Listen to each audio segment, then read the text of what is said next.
All right, well, it is right at 1 o'clock and we want to be respectful of all your time. So welcome everybody. Thank you for being here this afternoon. We know you have a lot going on any given day. We look like a small, but I would claim to say a mighty group. Never underestimate the power of small group of people. Yay. So thank you for being with us. My name is Sanjita Pradhan. I'm the Director of Diversity and Inclusion at the Greater Des Moines Partnership.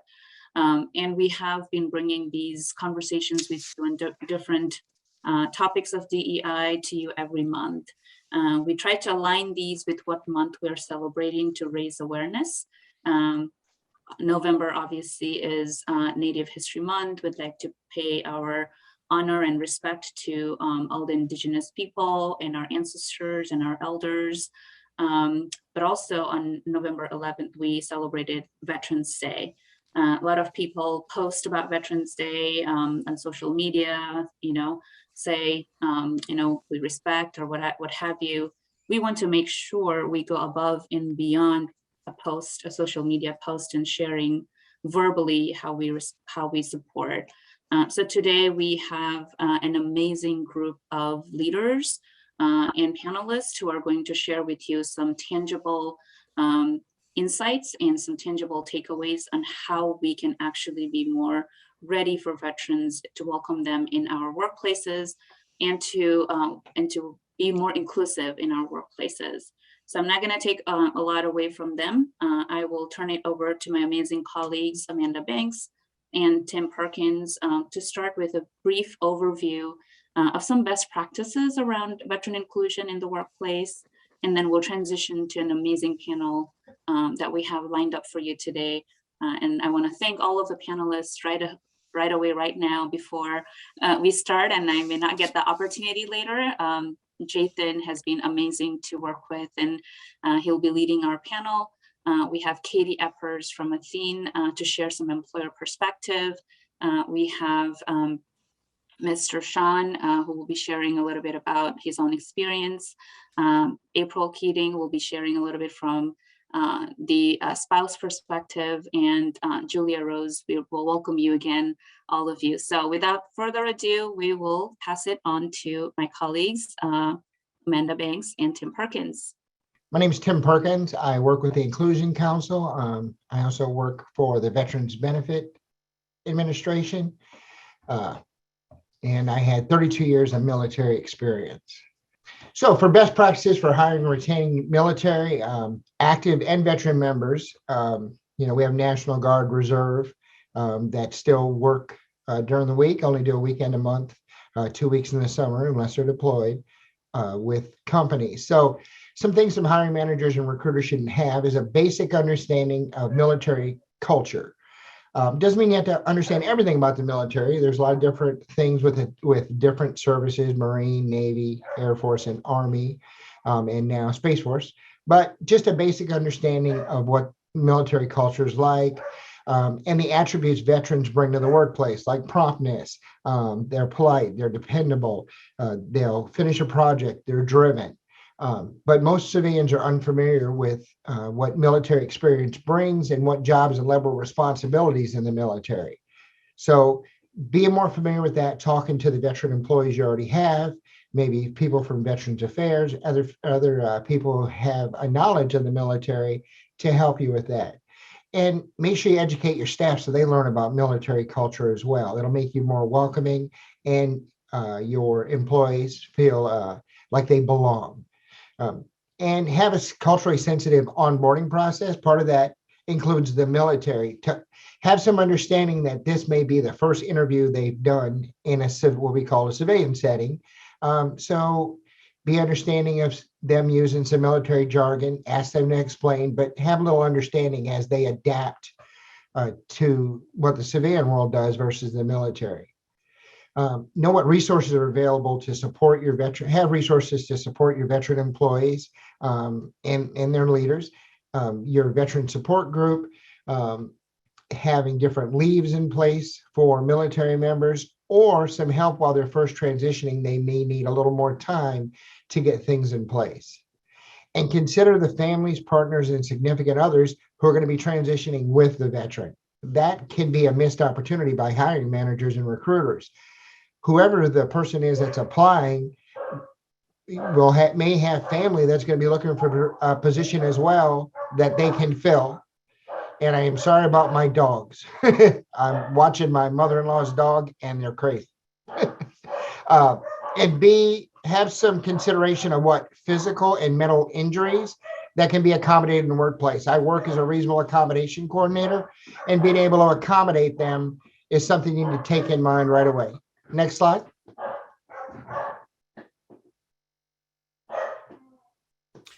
Okay. Now, some other tips. Identifying transitional gaps they may experience and have a potential strategy to bridge the gap. So as they're coming back in, they have to find housing. Then it'll be another 3 to 4 weeks before their what we call household goods. All their stuff will show up.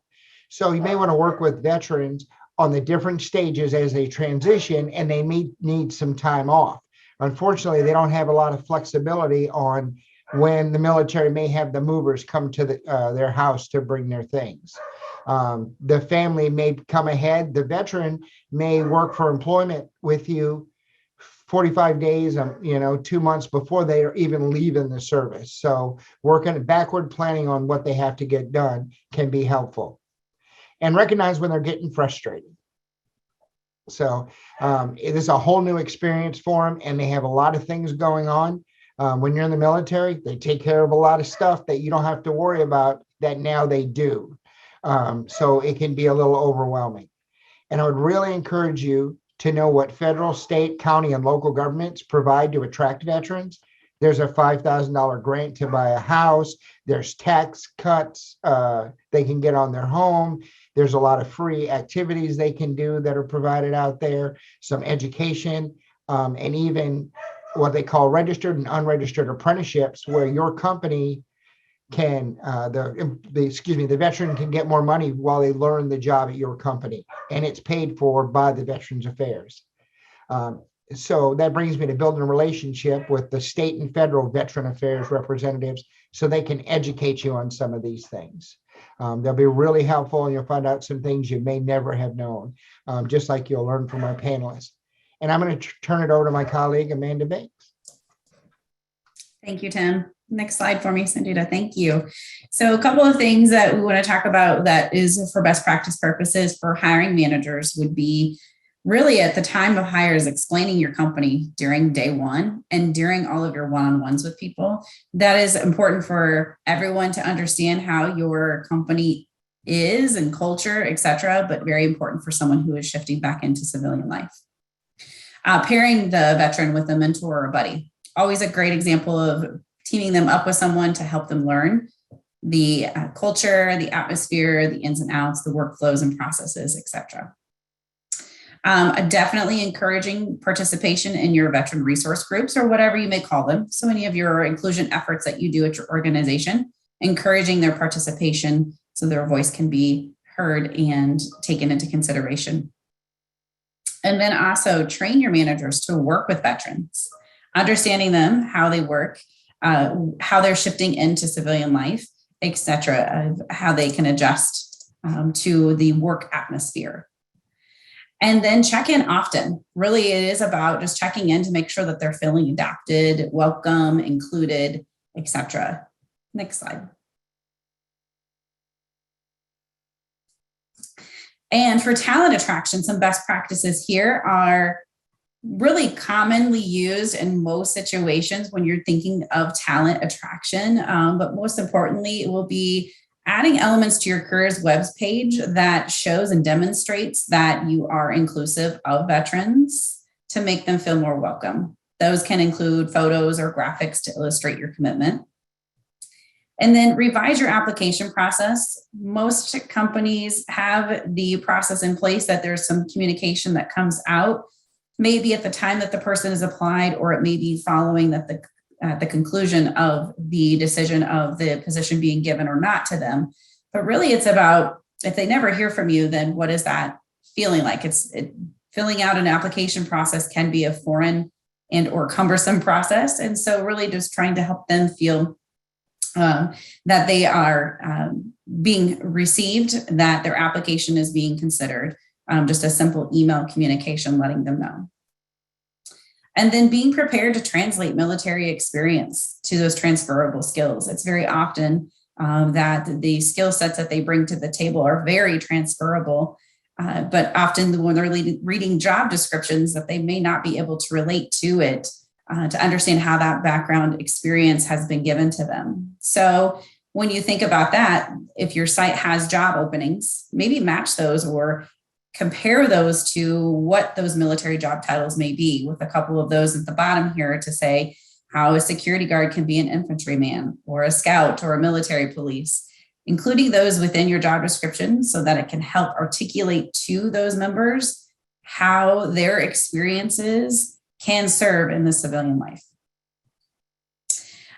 Most importantly about talent attraction, it's, again, for untapped talent, a lot of these things can be universal to those, but more ways that you can make it more in a welcoming environment for them is going to be easier for them to see themselves at your organization, and for you to be comfortable in holding those conversations with those members when they do apply at your organization or when they are working at your organization. So for now, I'm going to turn it over to what is the biggest part of our content delivery today, which is our panelist conversation, where I'm going to turn it over to Jathan from Iowa Workforce Development. He's going to go through our panelist conversation and look forward to hearing all of the great conversation of those members. Jathan, take it away. Thank you. Outstanding. It's great to be here. I want to first thank the Greater Des Moines Partnership and Sanjita, Amanda, and Tim for the opportunity. My name is Jathan Chiquin. I'm one of the program managers at Home Base Iowa, which is a unique public-private partnership connecting veterans, military personnel, or family members with resources and opportunities. And a big piece of that is workforce solutions, so finding ways to hire in.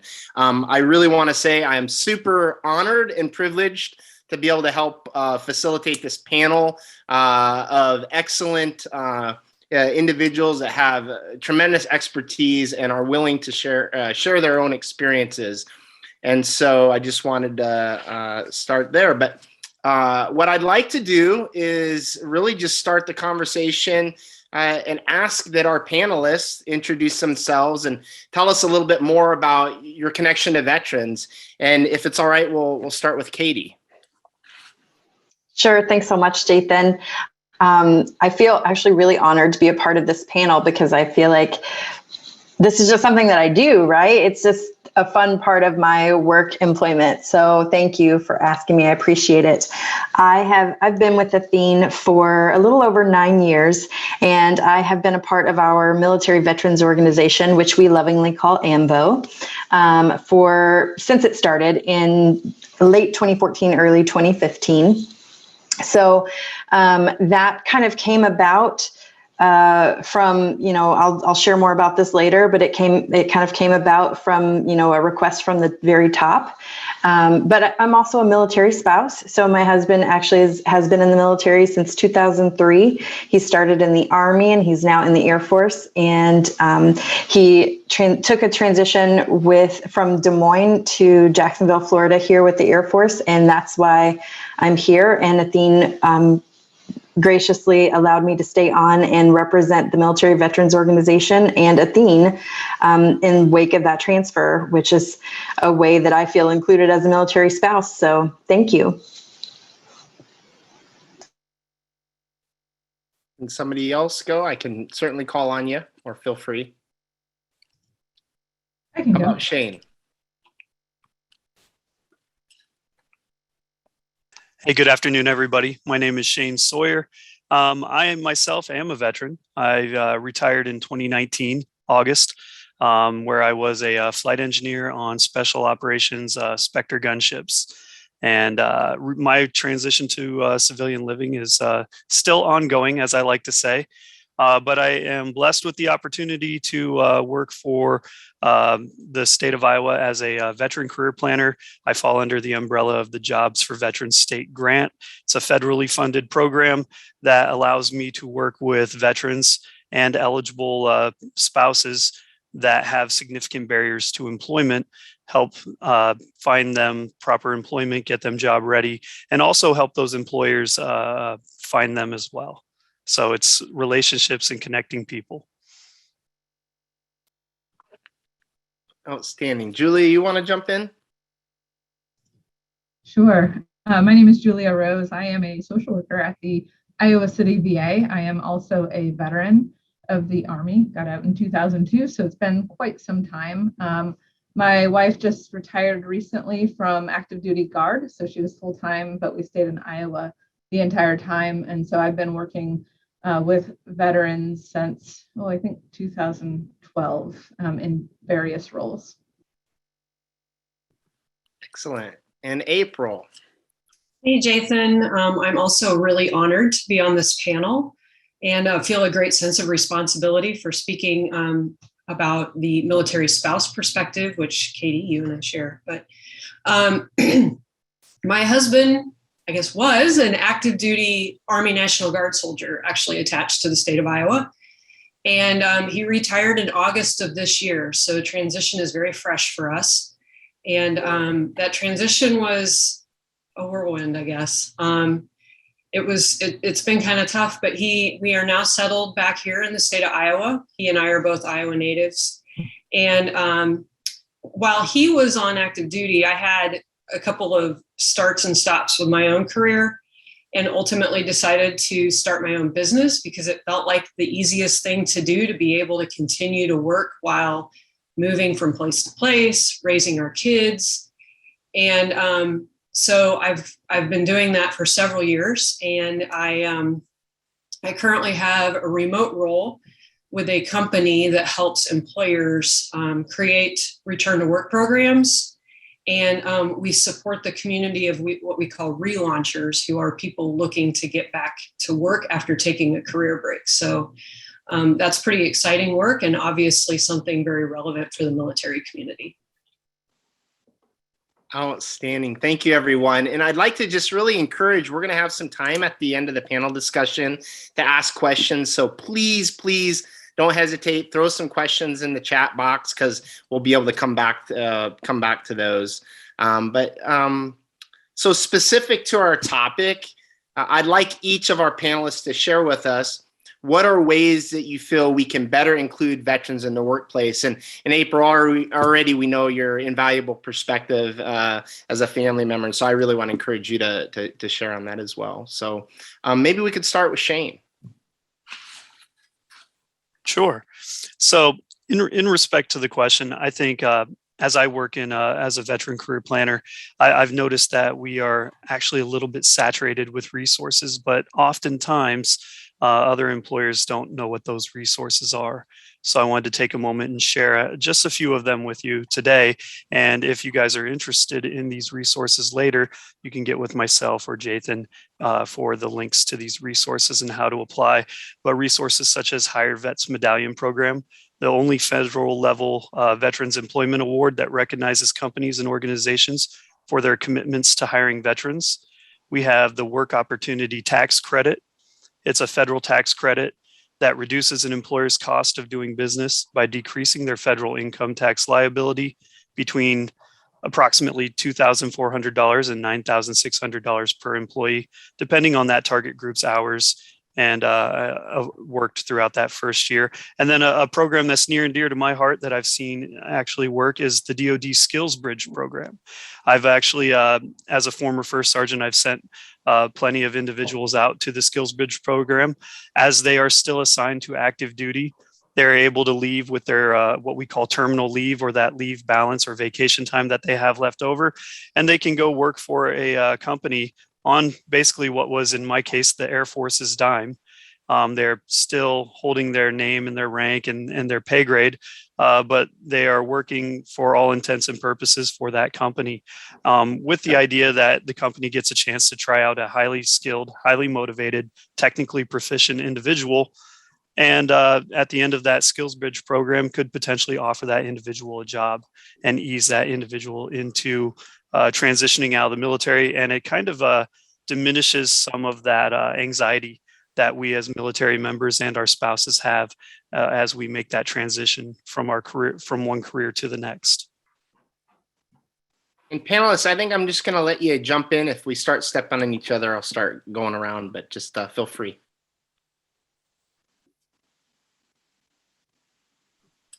So again, what are the ways that we feel we can better include veterans in the workplace? So, Jathan, of course, I'm coming in from the spouse perspective, and I think it's important to consider that when you are recruiting veterans, especially if they don't live in the immediate locale, and you're looking for in-person roles to fill with those veterans, you should consider that a lot of them come with a family. And I know in the case of my husband and I, and a lot of our military friends, there's this sentiment that the service member understands the spouse has given up a lot during that active duty career. And when it comes time to retire and put down roots, a lot of times the choice on where to end up is more heavily weighed by the spouse than it is the veteran. And so I think that's an important consideration for a company that's looking to hire veteran talent, knowing that it's not ultimately just the veteran's decision. So, just being cognizant of that, and also realizing you could, a couple different things, you could potentially hire that spouse as well. A lot of times those spouses have stepped away from their career because of the rigors of military life. And so, they also are looking for, a more permanent employment, a more fulfilling career than what they've had over the past several years, experiencing and underemployment, perhaps even consulting roles or entrepreneurship. And secondly, the military is a very tight-knit community, and the friendships are very strong. And so I witnessed this with my own husband. He has talked to a lot of his military friends transitioning about the same time. And so he's mentored some of them and helped them through that transition, shared his insight on what's worked for him and what hasn't, which, by the way, Skill Bridge is what brought us back to Iowa, that program, along with Home Base Iowa. Both of those worked in tandem to really ultimately make our decision to come back here. But if people are, if other veterans are a little unsure about where they want to move to, they can be easily swayed by one of their military friends who they admire. So you could really be getting, I don't want to say a package deal, because that kind of, dehumanizes it a little bit, but it potentially could be the case. So important considerations. Excellent. And certainly panelists, don't feel you have to respond to every question, but I want to make sure that you have an opportunity. So something that I would say, just to be inclusive, is oftentimes when we think of veterans, we have this picture of men, and oftentimes when we talk about spouses, we talk about women. And so just to be inclusive of how we market our materials, how we talk about veterans in general. I work in the VA, and even then sometimes it can be an afterthought in how we're talking about veterans, and even documenting, or if I ask for a resource for a veteran, it's often assumed with a male pronoun back.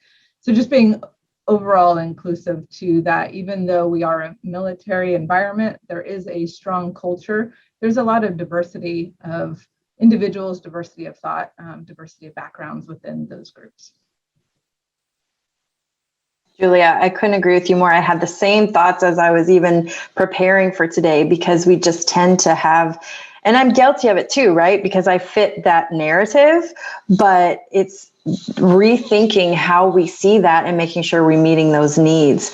And so a thought that I had, and I don't have the answers for this, but the normal benefits package that a workplace would offer might not be something that is actually of interest to a veteran who's actually fully retiring from the military, because they'll have TRICARE for life for healthcare benefits, and which typically will cover the spouse as well. And tuition reimbursement, they'll have that covered along with GI bills and things like that. So I don't know what the answer is, but I think it's worth considering what is another benefit we can offer to our package that makes it enticing for veterans and veteran spouses to join our workforce. Outstanding. Great thoughts already. So I'm wondering, what are some of the challenges to helping that you see to helping veterans and their spouses find meaningful employment, what do you believe employers and communities can do to best meet some of these challenges? And I'll just open it up to whoever would like to go.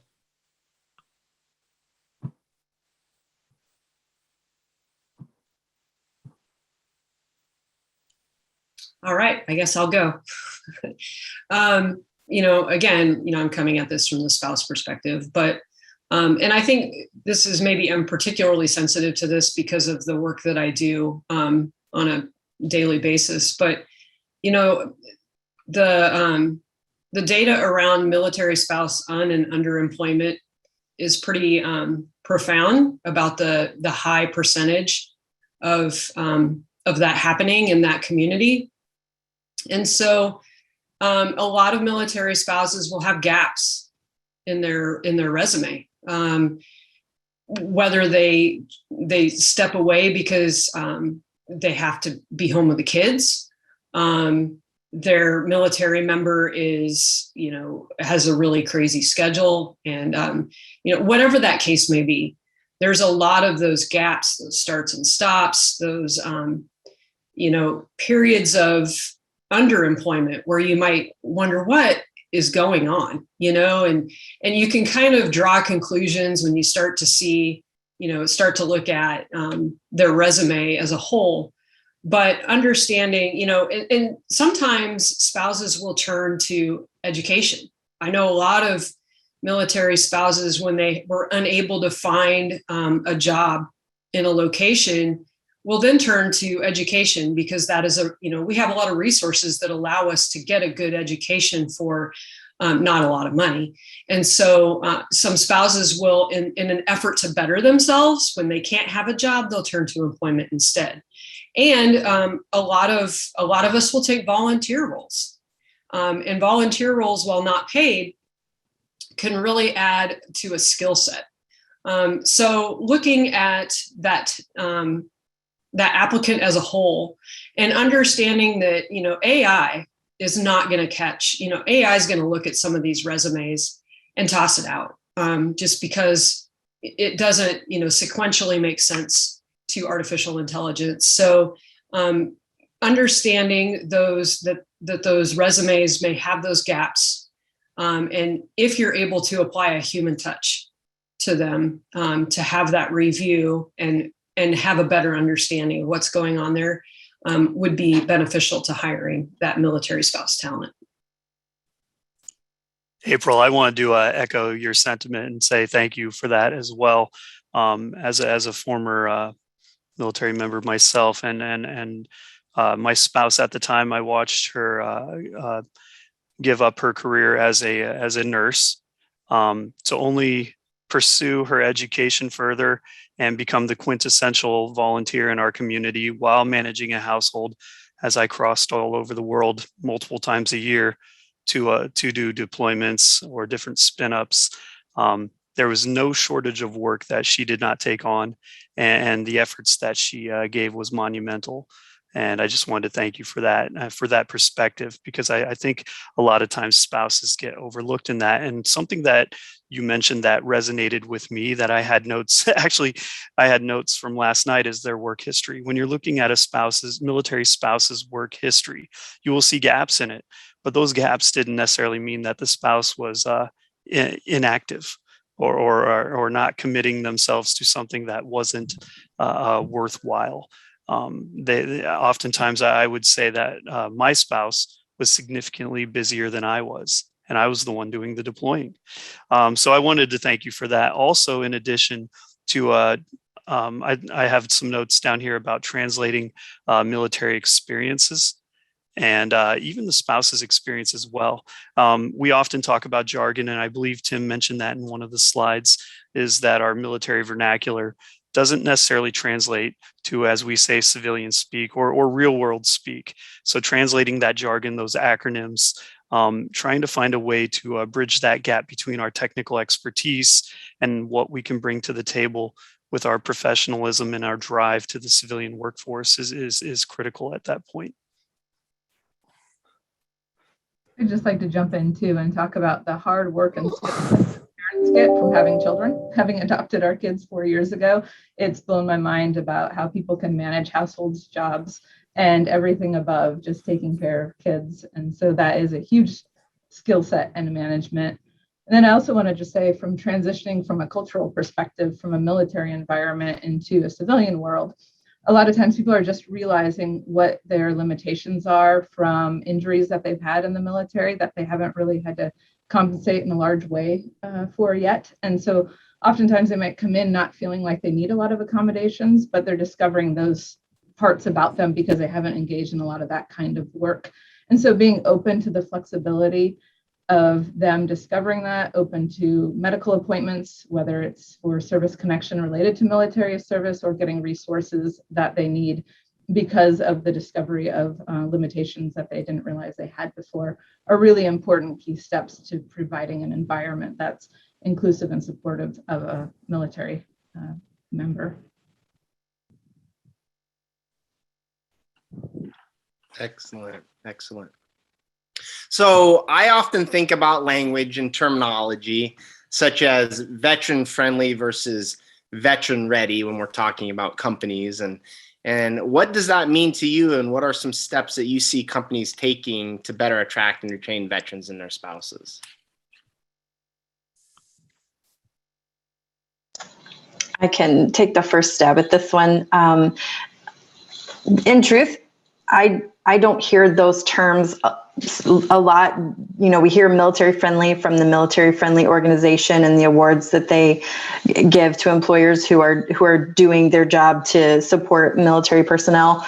But to me, when I hear that, I think they maybe are used interchangeably from time to time. But to me, when you're veteran ready, you're saying, we're prepared as an organization to meet what might be unique needs. So a lot of the things that we've already talked about, you know, recognizing that all the skills that a military spouse or a veteran or someone who's still currently serving, you know, in a weekend and 2 weeks a year kind of capacity bring can't all be quantified at a corporate level, or a civilian is a better way to say it, at a civilian level, and taking into account those skills that don't really make it to a resume. You know, like if I think of my husband, if he survived basic training, it shows a lot about how flexible he is, how adaptable he is, and then he can do hard things, right? And military spouses, you know, how they can pack up every 3 years and just go. You know, if I'm ready as an organization, I'm ready to kind of bring in people and translate those things into a way that makes sense. Wonderful. I think for me, you know, just at surface level, when I hear veteran friendly, it strikes me more as an organization that is welcoming to the military community, you know, to military talent, but maybe doesn't have a lot of processes in place. I mean, I'm just surface level. You know, like they might not have a lot of or any military talent in their organization at this point, but they're welcoming it.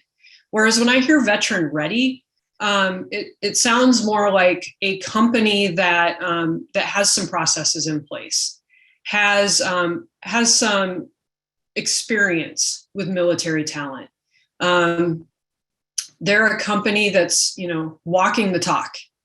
You know, and if I go a step further and I look at that company's I think it was Julia's point earlier, I look on their website and I see language that tells me that they hire the military. I see pictures of the military. They may have military programs listed on their website. I look at their social media. I see evidence of it there. To me, a veteran ready organization sounds more like someone that's already in that sphere, whereas veteran friendly is just dipping their toes.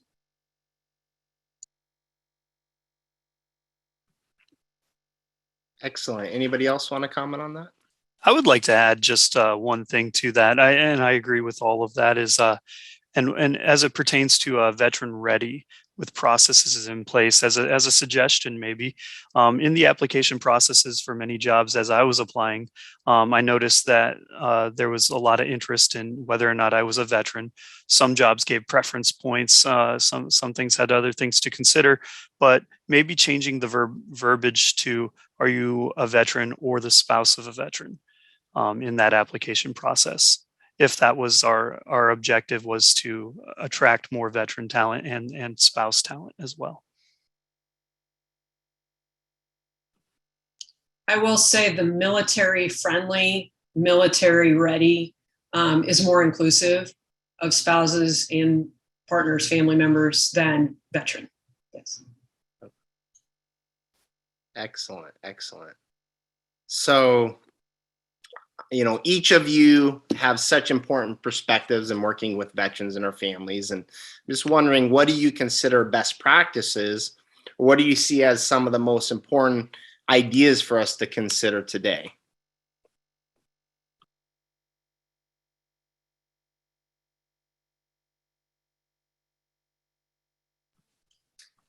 I think Tim covered some of that on the slides.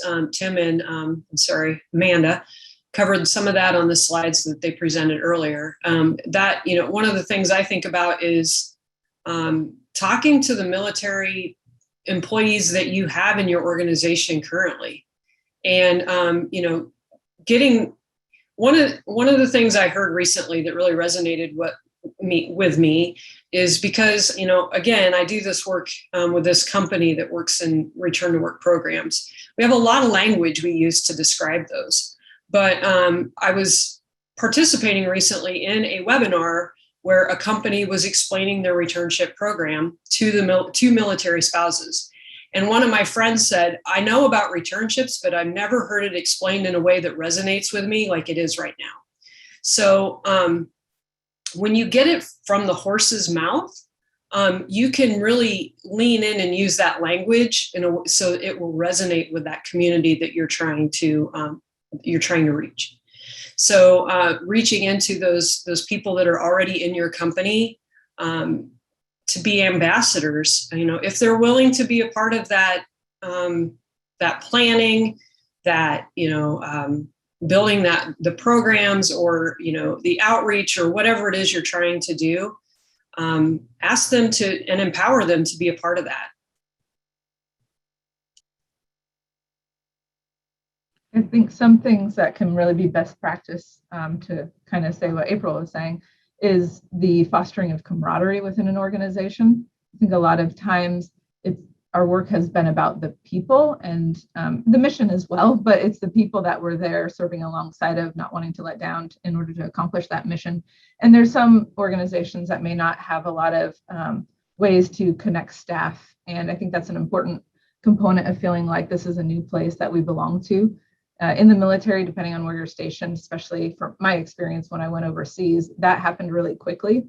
And as adults, everyone having family nearby, fostering relationships and building connections locally can take a lot more time and energy. And finding commonalities is really hard. So I think fostering all of those discussions, finding interests, encouraging community support, and also encouraging family time. Supporting those moments where people take breaks, vacation days, because military members often have neglected family due to duty, and finding their way back into building those patterns can be challenging. So I think supporting all of that is helpful. Excellent. I just wanted to add something back in. One of the things I've experienced is we've moved every 24 months on average since my husband was in active duty. And I'm finally able to settle into a community where I can get involved and not have to pull up roots and leave. So, organizations are a lot of times connected to their community, their local community. So if an employee and his or her family gets involved in that community, there's like it has long-reaching effects.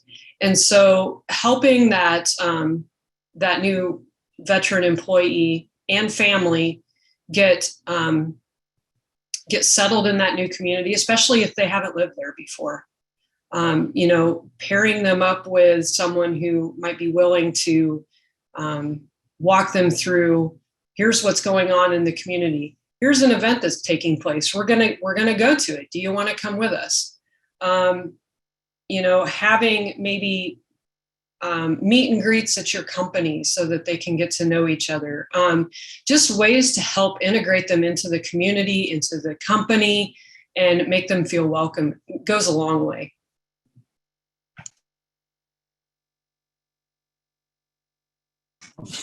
Excellent. So this next question might be a little bit more, certainly anybody on the panel, feel free to respond, might be a little bit more targeted for Shane and April. But again, anybody can respond. And I'm just wondering if you might be willing to share a bit about your own transitional experience and what would have made that experience a little easier. Shane, why don't we, are you willing to? Sure, yeah, I'll start off. So my transitional experience was a little bit interesting. Given my 20 years in, I paid attention in my transition assistance classes. I found that all the career guys, we knew that our culture and everything we knew was coming to an end quickly. So we paid attention to the transition assistance classes, how to write the resumes and everything. But I ended up in government contracting for about a year and getting stuck over in Iraq from the majority of 2020.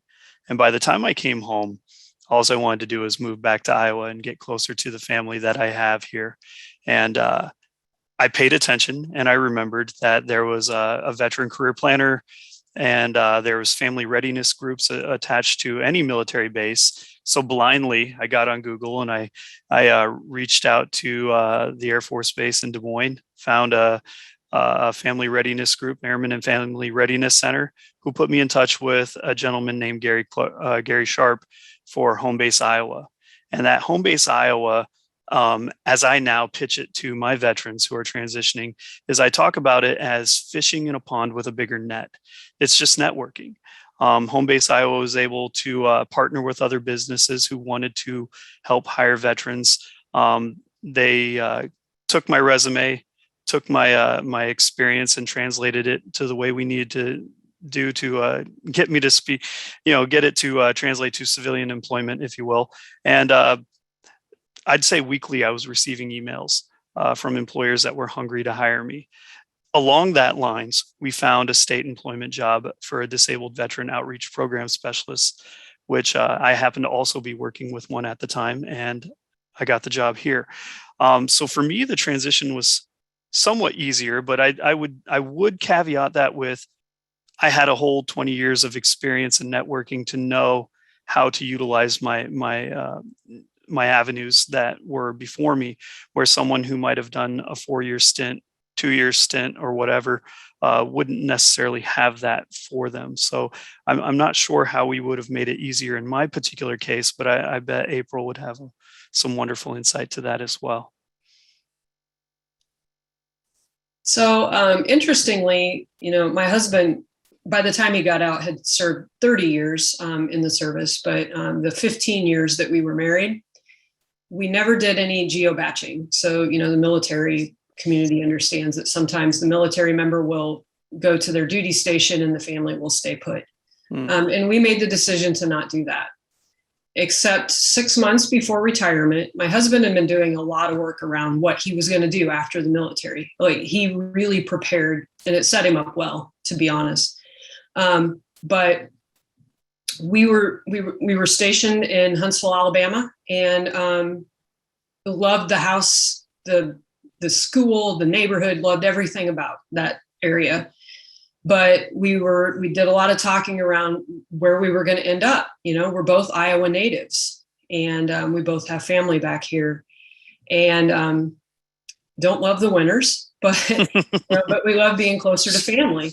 And so he found a SkillBridge opportunity in Iowa, decided he wanted to come back. He had worked in manufacturing before he went into the military, decided he wanted to go back to that industry.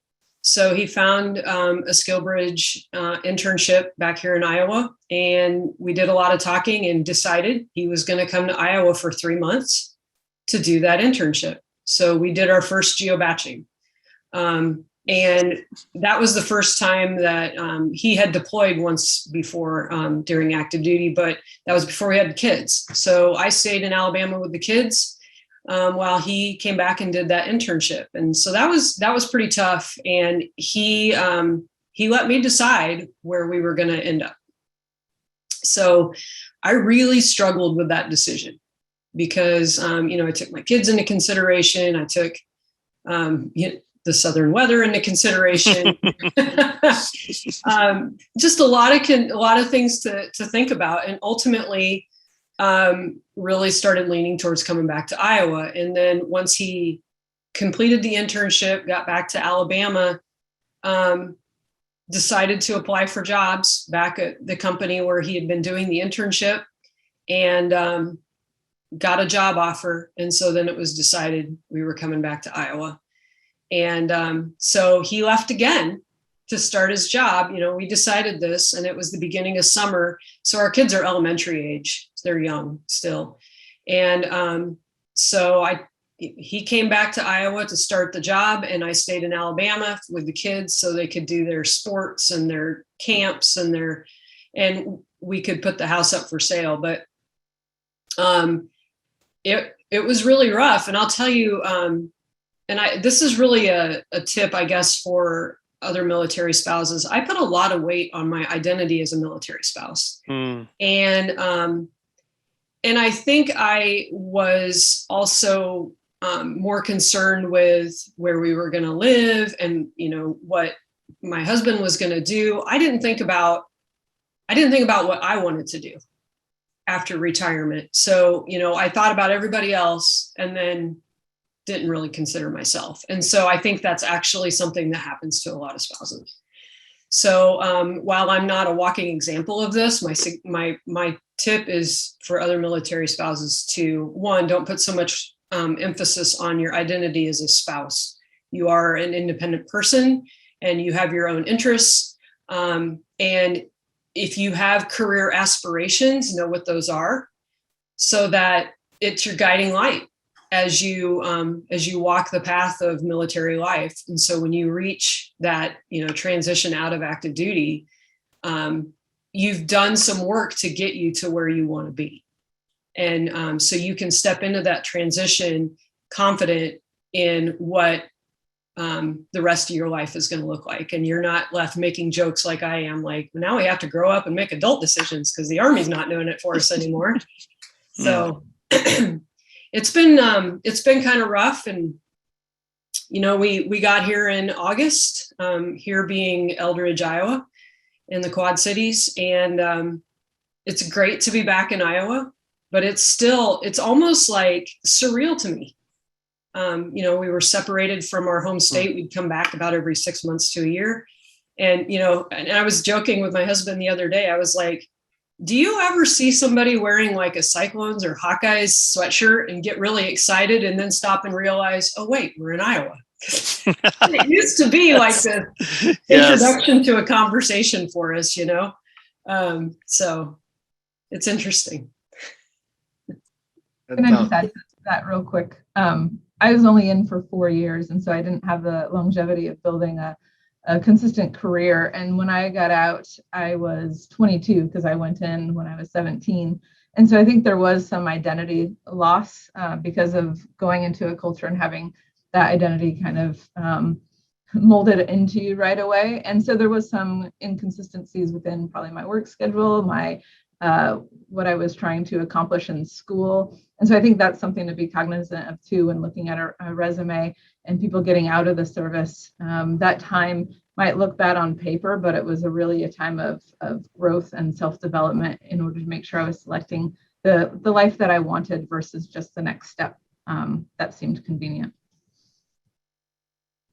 And if I may, just one more, and I promise I'll keep it brief. Everything April and Julia said also resonated with me. And I forgot to mention that, and I often talk about this, is when you leave the military, you lose your sense of purpose and you lose your tribe.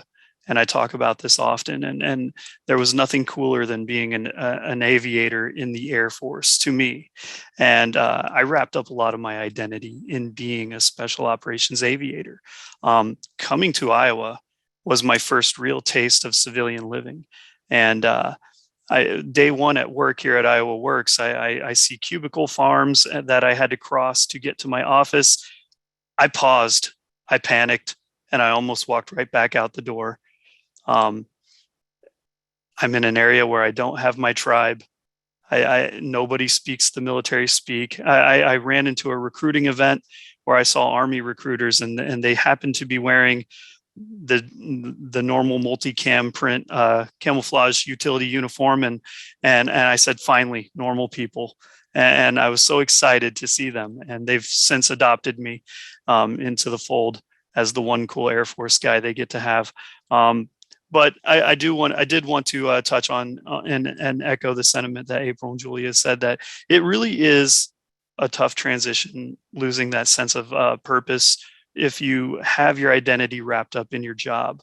But the things that helped me with my transition was to understand that I am not just what I did in the military. I'm a father, I'm a son, I'm a friend, and I can find ways to be a leader now in my new civilian career that I didn't realize before, and find a niche. Thank you. I really appreciate you sharing some of those transitional things. And I wouldn't be sitting in front of all of you if it wasn't because of my own kind of transition and some of the difficulties there, where I saw some opportunities here on the home front. So I just really appreciate you sharing. This next question, I think I'm going to really direct it towards Katie. You know, Athene has an outstanding track record of hiring and supporting veterans. And so that others might think about steps they can take themselves, I'm wondering if you might share a little bit about where Athene started, where you are now, and maybe even where you're going as a company. Sure. It's like my favorite thing to talk about. So for us, and I think this is probably widespread, the important thing is it's a tone from the top, right? So you have to get your executive suite members on board with having an atmosphere and a culture of inclusion for everything. Today we'll focus on veterans because that's what we're here for, but our military veterans organization was kind of born out of our CEO and president saying, hey, my son-in-law works at Johnson & Johnson and they are doing a veterans breakfast. That sounded like a really great idea. They have this whole program. So in 2014 in November, as close to Veterans Day as schedules would allow, we had this breakfast, and it was not just for veterans, but for people who wanted to support it. And, the company provided breakfast, and we just talked about what do we want that to look like going forward. And if you're interested in moving forward with this, why don't you give your name to this person and let's develop something.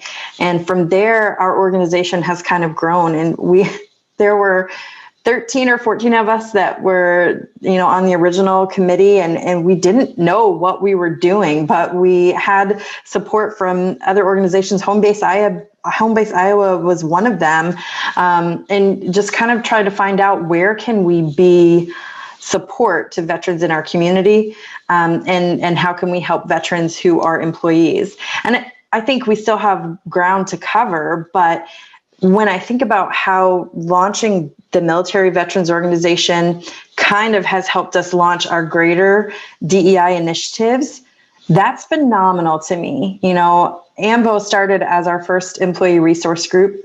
Now we have 9, and these organizations, we partner together to make things happen, to support our employees.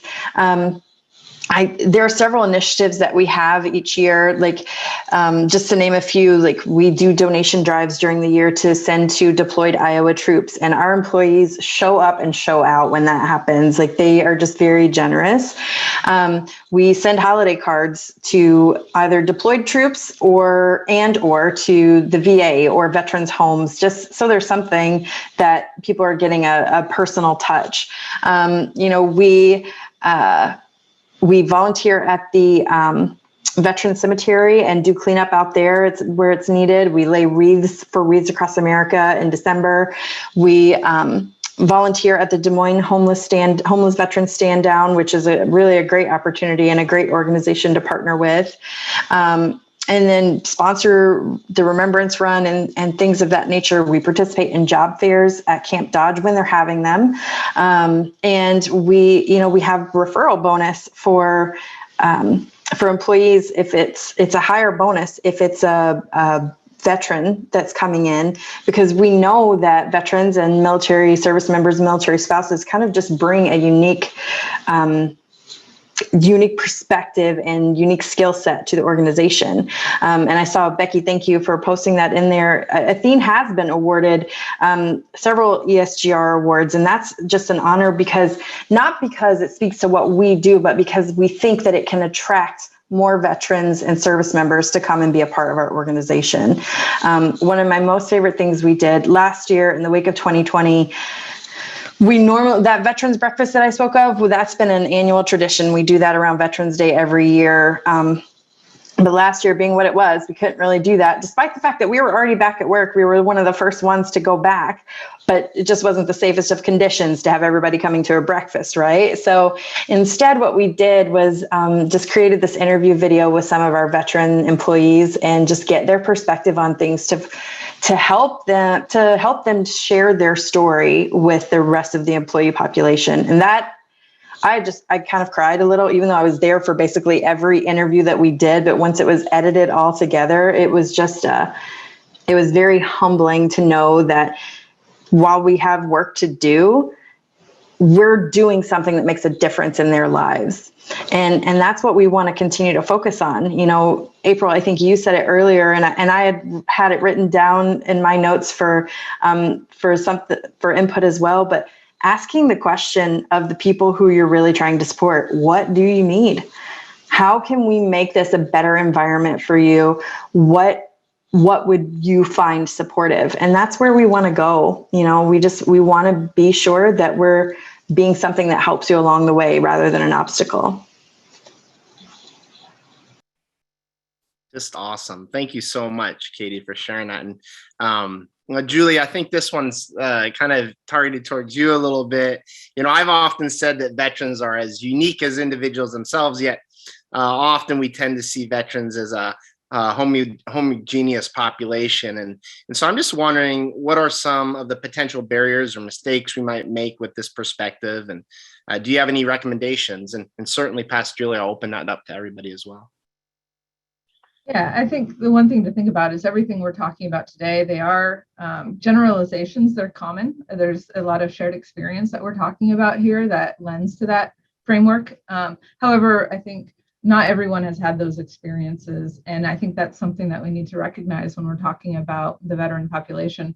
I've worked with folks who've experienced a lot of trauma while they've been in and have a lot of shame around their service because of the experiences that they've had.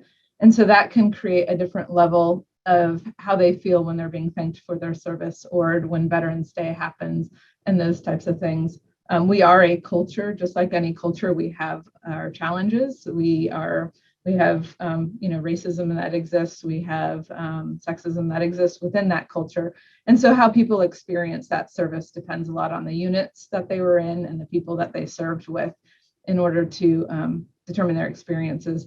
So I think really just kind of looking at the stats that we give and the generalizations as a framework for understanding what could be possible, but the individual experience is really important to consider. Some people have sacrificed a lot. They've left families, they've moved around, they've done those sort of things. Other people, specifically the LGBTQ population, has often hid a lot of their identities in order to serve their country. And so thinking about it in terms of, how are those folks going to open up in your organization and feel whole and be able to express all aspects of their identity is important in how we consider being inclusive with the veteran population, and that we are all extremely different from different backgrounds. And that wasn't always recognized and acknowledged within the military, because we talked a lot about the uniform and how we all wear the same uniform, but there were identities below that weren't always honored. And I think having really robust diversity, equity, and inclusion programs that look at all identities, help people kind of start intertwining the intersection of their identities and be more whole. And then we bring more to the organization. Excellent. Just thank you so much, Julia. Anybody else have any thoughts on that real quick? We'll have a final question, and certainly want to encourage people to think about asking some questions. You can drop it in the chat if you will, or okay. So really kind of offering some final thoughts. If there is one thing you would like the audience to leave with, what would it be? What is one tangible action each one of us could take to make the change and improvement in inclusion of veterans in our workplace? And I'm just going to open that up to whoever wants to go first.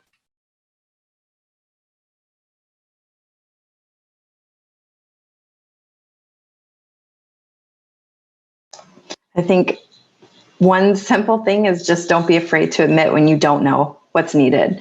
You know, Julia, you just made some really excellent points, how we kind of tend to, veterans, I think even more so than with any other group, we just kind of just lump, right? So you can't have all the answers for anything ever. So just don't be afraid to admit it and ask the question. And then, you know, partner with organizations who've done a lot of legwork already and take the steps that you need to take once you know what they are. I think when Katie was talking about Athene's veteran program and what they do to support their veteran talent, it kind of made me think of, there's this philosophy of you surround yourself with 5 people and you are the average of those 5 people. Well, I think that the same could be true for companies who want to improve any kind of hiring practice. But, you know, we're here today to talk about veteran and military connected talent. And so if you have a company who wants to get better at doing that, look at other companies who are doing it better than you and reach out to them and see if their hiring managers, their program managers are willing to share what they're doing to improve their military hiring programs. What are they doing to retain that talent? Recruiting is one thing, retaining is a whole nother thing. So, you know, finding those other companies to kind of work as mentors and, you know, and along with that, talk to the military folks in your own organization. You know, like we've brought up already before, take that feedback, good and bad. You know, don't be afraid to hear what isn't going right, because that's how you can learn and change going forward. And put that together. You know, get those military connected employees on board and help them help you to pay it forward to the next generation of military employee in your corporation. I think as far, would you like to go, Julia? Go ahead. Go for it. Okay, I'll start. I think as it pertains to my experience, understanding the transition that a veteran is going through, and their spouse as well. Again, it is a night and day difference. It's an absolute culture shock, changing what I did in the military to doing what I do now as a civilian. There's a different language. There's different customs and courtesies. And to further break it down, even within my own office, there is a culture within a culture. And all of that is a bit of a shock to guys like us. We've experienced so much. The transition phase from leaving the military, no matter how good you do your homework, how well you prepare for that transition, it still hits you like a ton of bricks when you finally get out on the outside and you're like, well, what do I do now? You know, what do I wear to work? So understanding that transition and understanding that it's hard and not necessarily I would say not necessarily coddling the veteran, but in the same sense, understanding them and knowing that they're going through something difficult and shoring them up and giving them the resources that they need to be successful will help ease that transition and make your organization more successful.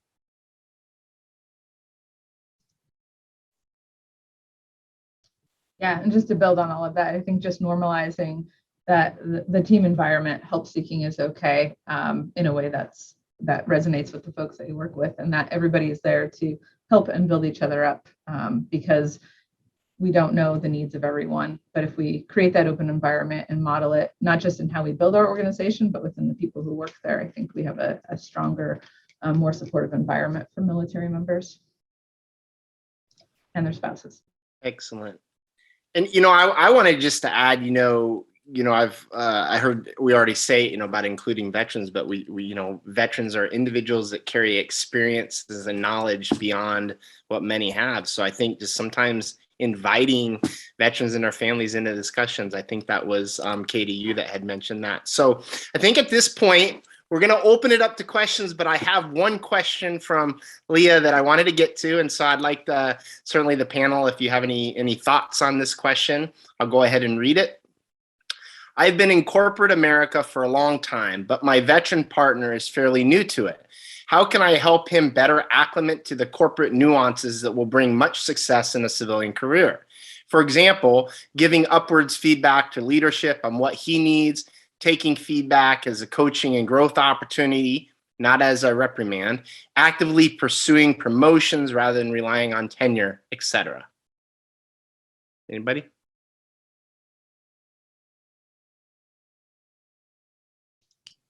I would, I'm not very familiar, I'm not working in a corporation, I'm not managing a hiring program or anything like that, but I just know what my husband has gone through, and he's talked to his friends a lot. And they really, he's got several he talks to, and they all kind of bounce ideas off each other.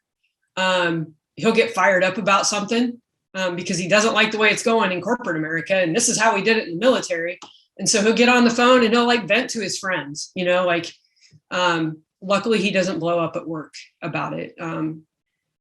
But I think when if that veteran partner is able to find someone in, I don't know if they're working in a company or not yet, but is able to find another veteran in that company that they click with, that they can, get along with, that can be kind of a really great relationship to kind of, bounce ideas off each other, talk about the company in and of itself, and kind of hold each other accountable. My suggestion. I like feedback personally, all the time. In the aviation community, we talk about the plan, we try to fly the plan, and then in the end, when the plan didn't go as planned, we talk about what we did right, what we did wrong, and it's all in the interests of getting better. So I crave feedback. I don't believe in negative feedback. I believe it's all positive to making myself better. And again, something that April said that I've tried to implement here within my own program is something in way of a mentorship program. I know that there's veterans who have made the transition that have been doing it better than me, doing it longer than me, and might be doing it better than me. And so why wouldn't I want to learn from them and grow with them? They've done it already. So I think linking up with them selfishly is going to make me better. And that's why I wanted the program. It's a great question, Leah, and it's something that I actually find myself thinking about a lot, because this actually describes my situation, right? I mean, my husband will be eligible to retire before we're even 50, and he is not going to want to just sit around and do nothing, when he's done with that. So how can we do this? And I don't know that I have a lot of great answers for you. I think April and Shane have shared some really great feedback, but I think one thing that we do that helps is just that's just normal conversation at our house. Well, how does that go for you? In fact, we have friends in town visiting right now, and last night or this morning, I don't remember, but we were just talking about performance evaluations and things like that. And it's a very different beast, right, between corporate America and what the military world does. And your comment about promotions based on tenure versus actively pursuing them, that's going to be a complete adjustment for a military service member or a veteran.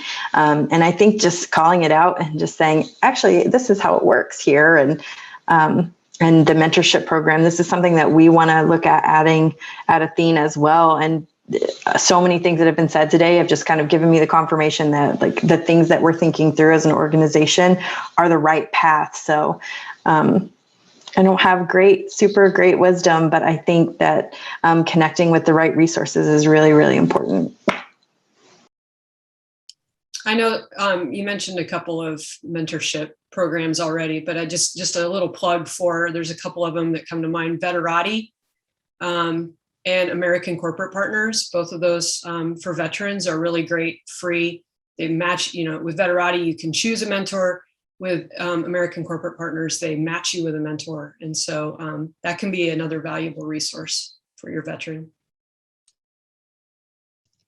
I would just like to say mentorship is great, and kind of talk about my reasons why. And I was enlisted, so I was a sergeant when I got out, and there was a hierarchy in the military that's very, there's a lot of process in how you access the chain of command. And a lot of times in the civilian world, it's these more lax, I know my boss has said, oh, just walk in, don't call me Mr., all those types of things that really feel uncomfortable to me, even almost 20 years out of service.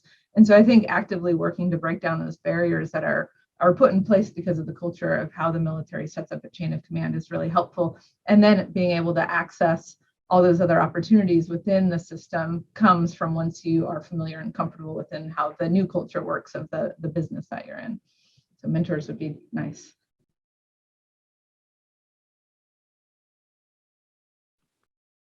Such rich and incredible conversation today.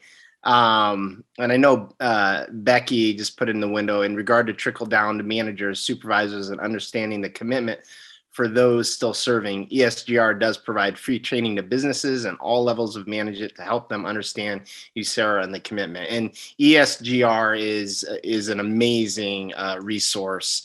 And so definitely appreciate that comment. Is there anyone that would just, if don't feel comfortable typing in the window, you're certainly welcome to unmute yourself right now and ask a question. We'll be mindful not to step on each other while we're talking, but I want to open that up. And also at some point here, I want to turn it over to Sanjita. But does anybody have any questions for the panelists? I just have a quick comment. This is Becky Cody. I'm the state chair for ESGR, but also work for Association of Business and Industry. And my son is 25 and just returned home from deployment. He has never held a civilian job after college, and went right from graduating to recruiting for the Iowa National Guard to Fort Benning for 2 years, deployment a year. And he is currently now searching for that first civilian employment. And the frustration that he's having, it really mimics a lot of what everyone spoke about today. So what the point I want to make is, it doesn't matter the age level of the service member on their uncomfortableness as they're getting into the workspace, and folks understanding their qualifications, and it's been interesting to me to observe him be this cocky 25-year-old when he got back from deployment, and when people are rejecting his resume, that I don't understand why they don't even give me the time to just have an interview and understand what I'm capable of, to now he's at that point where I'm just throwing my resume out there and somebody will eventually pick it up. So, just his frustration, and it doesn't matter what age the service member is really my point. So my apologies for that long extended dissertation. As always, it was great information, Becky. Thank you. Anybody have a question? Okay, Sanjita, I don't know if you're Becky, I just want to point out that Katie did say if he's in the Des Moines area, Athene would love to take a look at his resume. So I wanted to. So Sanjita, are you on still? If you certainly want to. I wanted to open the floor to you as well. Yeah, no, thank you so very much. I actually have a confession to make. I usually have a negative bias against panel discussions, although I host a lot of them. Oh my God, my mind is blown away, and this will go down as the best panel discussion in my history books. So very moved, I wrote 3 pages worth of notes. I hope attendees that you took some notes as well. I would love to type it out and send it to you. So thank you so very much for all your comments. I wrote some notes. I thought I would just go over some of the high points, but I don't know if folks are going to stick around for it. I just was going to take 1 minute for that. We'll type this up as notes for you. We'll have the recording up in our website. But I think Mr. Sawyer started with talking about the DoD program and the Skills Bridge program. If you could send us the links, I would love to put that in our notes and in our website for people to access. I don't remember, I have been a part of a lot of conversations around veterans, but I don't remember us being this intentional about including spouses, which was for me a big eye opener myself. We all have journeys and learning around DEI. And even as a practitioner, I say I'm always at an 8. I'm never going to be a 9 or a 10 until the day I die. There's lots of things for us to learn. So thank you for that. I hope others feel the same. So I love the comment about when you're opening the questions in those applications, we always see, are you a veteran? Adding that, are you a veteran or a spouse? I love that little nugget of information. Love this conversation around veteran ready versus veteran friendly versus military ready. So I love that. We always, in general, just around DEI, we always talk a lot about using inclusive languages in job descriptions. Employers cannot no longer say we don't get them. They are not available. They're not here. These applicants, these people, these, potential, they are there. We just need to know how to find them. And one way is where are we posting our jobs? What are we writing in there that's either making them feel welcomed and wanted, or making them feel like, man, it doesn't seem like they kind of have an inclusive environment. I might not fit in there, those kinds of things. So I think many of our speakers touched on that. Fostering camaraderie and climate within organizations, that's what the hard work of building inclusive workplace culture is. We talked a lot about that. Some of you may or may not like this comment, but I'd love to hear your feedback. But as all of you were speaking, I don't know if many of you know, I am a first-gen immigrant, and this culture shock, this not fitting in, this constantly feeling like the other, constantly feeling like I'm adapting, constantly feeling like I don't know this world was very familiar to me and is very familiar to me. And I resonated and connected with that myself. And that's why these corporate ERGs are very beneficial. In my first year of being in the US, I worked at Principal Financial Group, and the only place I felt comfortable, welcomed, and belonged, where I could ask any questions, I could talk to anybody about my problems, was the Asian ERG. I felt like people understood me. I felt like I could ask them, hey, I'm dealing with this kind of situation with my boss. What do you suggest? I knew people would understand me. I think both Julia and Sean talked about that culture and culture shock, and it's constant. And so that's the hard work that we're asking employers to do is know people who they are, right? And Julia talked a lot about, you have a general idea, that's great, but that's the hard work of inclusion. How do you know what's above this iceberg that you see? Oh, this uniform, male, female, this, that, some of the qualities that we see above the iceberg. But unless we take time to find out what's underneath that iceberg of us, we can never be able to create that most inclusive space where people of all backgrounds will really be able to use their full human potential and thrive, which is what employers want, right? Knowing, and one of the questions that I had in mind, which I didn't ask, I wondered if audiences had that in mind, is I was gonna say, what would you say to employers who would say, oh, that seems like a lot of work, why should I look into hire you, right? And I know all of you might have your own answers, and my answer is, employers, you don't have a lot of people lining up to work for you anymore. There is a shortage of worker in every single category of business, size of business, industry. So employers have to look at these unique pools of talent and adapt, and the same old process is not going to work. We've done this for the past 20 years. We're going to do this for the next 20 years. It's just not going to work. There's huge differences in the type of people we're getting. We have 75% millennials who are coming into our workforce. Half of them don't identify as white, more and more LGBTQ, more and more people with veteran status, and so forth. So that will be my answer. Happy to hear other answers as well. But I think those making those spaces to host meet and greets, those informal gatherings, is definitely something we do at the partnership. We host what we call the Welcome to Des Moines reception. I'd love to toy this idea of creating these spaces very specific to veteran families, veteran workers, and their spouses and their families as well.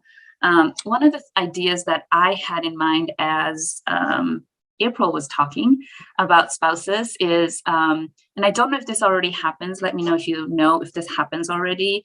My younger brother is a physician, and when he goes to interview in different places, there is somebody who can take his wife and show them around. Here's a property, here's the neighborhood, here's whatever, right? So I was thinking about that, April, as for employers to think about when they're hiring. And I know people might be thinking that's a lot of resource, but I think we have to put in that time and resource to attract and retain our diverse populations.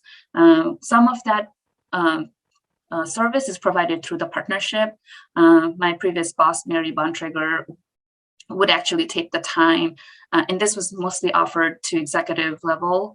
But again, I think companies can look into providing this for all employees, all kinds of employees, all levels, right? So she would take people around and show them, here's, entertainment look like, here's what our neighborhoods look like, here's the price ranges of homes, so on and so forth. So just thought that would be a really good service for veteran families. I have one more page of notes, but I will not bore all of you. I will take a quick pause because I think there were so many notes I took, and I loved a lot of best practices. I'll take a pause and see if anybody has any additional thoughts or last comments. Otherwise, we can give maybe a couple minutes of your precious time back to all of you. I do, Sanjita, I do want to say one thing. I know that Tim had mentioned about attraction pieces or whatever. One aspect of Home Base Iowa is that we are working with communities to develop their own incentive around attraction and retention. And we're seeing some really cool movements. We're really changing, I think, the nature of that. So we've even seen where some communities are doing now a $5,000 grant for veteran and spouses that are starting a business or continuing. And so I just want to point that out that, businesses can actually leverage some of that. And I don't mean to plug HBI, but I do want to say that, and as far as I'm concerned, I think we need to really shift our focus when talking about veterans, shift our focus on veterans alone to include all those whose lives are connected. And so I also echo that thought, but outstanding. Anybody else? Any last comments? I wanted to just throw one key point out for hiring managers, recruiters. When you look at a military person's resume, not only the translating it, it's I did 32 years in the military. They made me do other things. I got 32 years as a medic, EMT, translate over to paramedic. But they made me be a recruiter. They made me teach a leadership school where the students stayed 24 hours a day for 30 days and several different jobs. But of course, that shows, number one, I can learn something else and be successful. But some people see it as, why won't they stick with something? Why are you jumping? Because they see it as a jumping around in career fields. And it's not really. It's the military saying, go do it. So that's something that if someone's done a lot of time in the military, if you have somebody in your recruiting that understands that, you won't miss, a good nugget there, so to speak, for the wrong reason.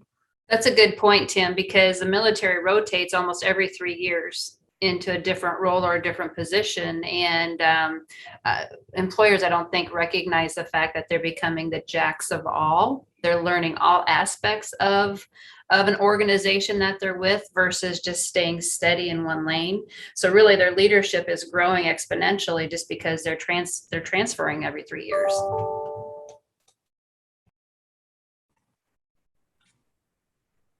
Awesome.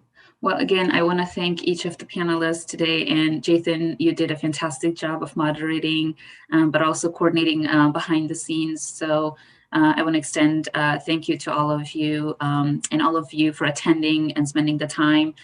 Please reach out to us if you have any other questions. If you are in a decision-making role, please make sure you can make some changes. If you are an advocate or a champion, please be sure to stir the pot and make some noise and do what we need to do as advocates and champions, because we have a role in the corporation and the community too. So with that, I think we can give you 5 minutes of your time. So have a very good rest of your afternoon. Thank you so much.